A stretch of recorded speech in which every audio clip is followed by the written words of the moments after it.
નાની ખાખર બિદ્દા રોડ પર આવેલી ગ્રેવિતા કંપનીના પ્રસ્તાવિત કોપર રિસાયક્લિંગ પ્રોજેક્ટને લઈને રવિવારે આસપાસના ગામોના ખેડૂતો અને ગ્રામજનોએ ભારે વિરોધ પ્રદર્શન કર્યું હતું. મોટી સંખ્યામાં એકત્ર થયેલા લોકોએ કંપની વિરુદ્ધ સૂત્રોચ્ચાર કરી પ્રોજેક્ટ તાત્કાલિક બંધ કરવાની માંગ ઉઠાવી હતી. વિરોધ કરી રહેલા ગ્રામજનોનું કહેવું હતું કે કંપની દ્વારા જરૂરી પર્યાવરણીય મંજૂરીઓ લીધા વગર પ્રોજેક્ટ શરૂ કરવાનો પ્રયાસ કરવામાં આવી રહ્યો છે. ગ્રામજનોએ વધુમાં આક્ષેપ કર્યો હતો કે કોપર રિસાયક્લિંગ પ્રક્રિયામાંથી નીકળતા જોખમી રસાયણો અને પ્રદૂષણના કારણે આસપાસની ખેતીની જમીન, ભૂગર્ભ જળ અને પર્યાવરણને ગંભીર નુકસાન થઈ શકે છે.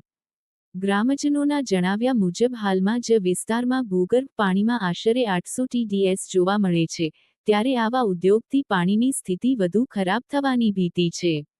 આ ઉપરાંત પ્રદૂષણના કારણે આસપાસના ગામોના લોકોમાં ગંભીર અને જીવલેણ બીમારીઓ ફેલાવાનો પણ ભય વ્યક્ત કરવામાં આવ્યો હતો. ગ્રામજનોએ માંગ કરી હતી કે જ્યાં સુધી તમામ કાયદેસરની પરવાનગીઓ અને પર્યાવરણીય મંજૂરીઓ અંગે સ્પષ્ટતા ન થાય ત્યાં સુધી પ્રોજેક્ટને મંજૂરી આપવામાં ન આવે. બીજી તરફ, કંપનીના અધિકારીએ ગ્રામજનોના આક્ષેપોને નકારી કાઢતા જણાવ્યું હતું કે કંપની પાસે જરૂરી તમામ સરકારી અને પર્યાવરણીય પરવાનગીઓ ઉપલબ્ધ છે અને તમામ નિયમોનું પાલન કરીને જ પ્રોજેક્ટની કામગીરી હાથ ધરવામાં આવી રહી છે.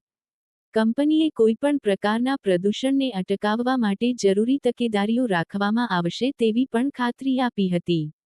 ઘટનાની ગંભીરતાને ધ્યાનમાં રાખીને બિદ્દા પોલીસ સ્ટેશન અને કોડાય પોલીસ સ્ટેશનનો પોલીસ કાફલો તાત્કાલિક સ્થળ પર પહોંચ્યો હતો.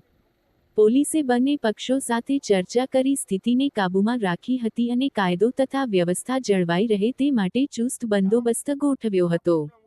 હાલ સમગ્ર મામલે ગ્રામજનો અને કંપની વચ્ચે મતભેદ યથાવત જોવા મળી રહ્યા છે. હવે સંબંધિત સરકારી વિભાગો દ્વારા પર્યાવરણીય મંજૂરીઓ, કાયદાકીય પ્રક્રિયા અને ગ્રામજનોની રજૂઆતો અંગે શું નિર્ણય લેવામાં આવે છે તેના પર સૌની નજર મંડાઈ છે. Story by Hardas Gadhvi, SV24 news.